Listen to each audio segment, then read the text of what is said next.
কাৰ্বি সকল আটাইতকৈ অসমৰ পুৰণি জনগোষ্ঠী, যি কাৰ্বি সকলক বিষ্ণু ৰাভাদেৱে অসমৰ কলমবাজ বুলি কৈছিলে, সেই কাৰ্বি লোকসকলৰ ওপৰত যি ধৰণেৰে পৰিকল্পিতভাৱে তেখেতলোকক তুচ্ছ তাচ্ছিল্য কৰি তেখেতলোকক সংবিধানে প্ৰদান কৰা ভূমিৰ অধিকাৰ, ৰাজনৈতিক অধিকাৰ, ভাষা সংস্কৃতিৰ অধিকাৰ খৰ্ব কৰা বুলি তেওঁলোকে উপলব্ধি কৰিছে আৰু তেওঁলোকে সাংবিধানিক অধিকাৰ বিচাৰি ৰাজপথত গণতান্ত্ৰিক আন্দোলন কৰিছে।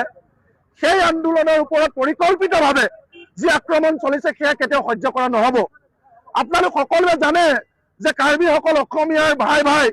আমি আজিৰ দিনটোত অসমীয়া জাতি গঠন প্ৰক্ৰিয়াৰ বৰঘৰ স্বৰূপ শিৱসাগৰৰ ভূমিত থিয় হৈ সেই কাৰ্বি ভাই ভনীসকলক আশ্বস্ত কৰিব বিচাৰিছো যে আপোনালোক অকলশৰীয়া নহয়, আপোনালোক অসমীয়া জাতিৰ অবিচ্ছেদ্য অংগ আৰু আপোনালোকৰ ওপৰত আক্ৰমণ আমি কেতিয়াও মানি নলওঁ, আমি সহ্য নকৰোঁ।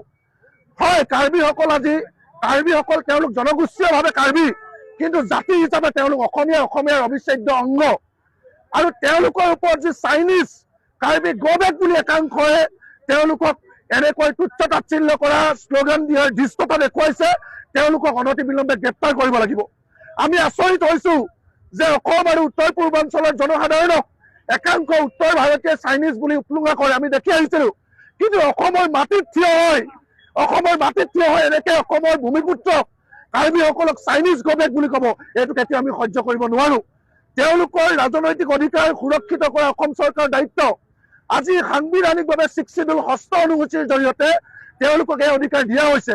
আজি কাৰ্বি লোকসকল কিয় শংকিত হৈছে, কোনবিলাক দিশৰ পৰা তেওঁলোকৰ জীৱন সম্পত্তিৰ প্ৰতি ভাবুকি আহিছে, এই কথাখিনি সকলো মানুহে হৃদয়ংগম কৰা উচিত। অসম চৰকাৰে তেওঁলোকক নিৰাপত্তা নিশ্চিত কৰা উচিত।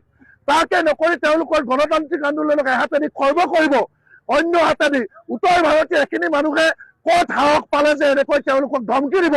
গতিকে অসম চৰকাৰলৈ স্পষ্ট বাৰ্তা, যদি আপোনালোকে চাইনিজ গ'বেক, কাৰ্বি গ'বেক বুলি কোৱা সেই কালপিতবিলাকক গ্ৰেপ্তাৰ নকৰে, তেতিয়াহ'লে আমি বুজিম ক'ৰবাত নহয় ক'ৰবাত অসম চৰকাৰে পিছফালেদি তেওঁলোকক সহযোগ কৰিছে। যদি নহয় অনতিবিলম্বে এই পাখণ্ডবিলাকক গ্ৰেপ্তাৰ কৰক আৰু দুইটা পক্ষৰ যি সমস্যা সেই সমস্যা আলোচনাৰ মাজেদি সমাধান কৰক।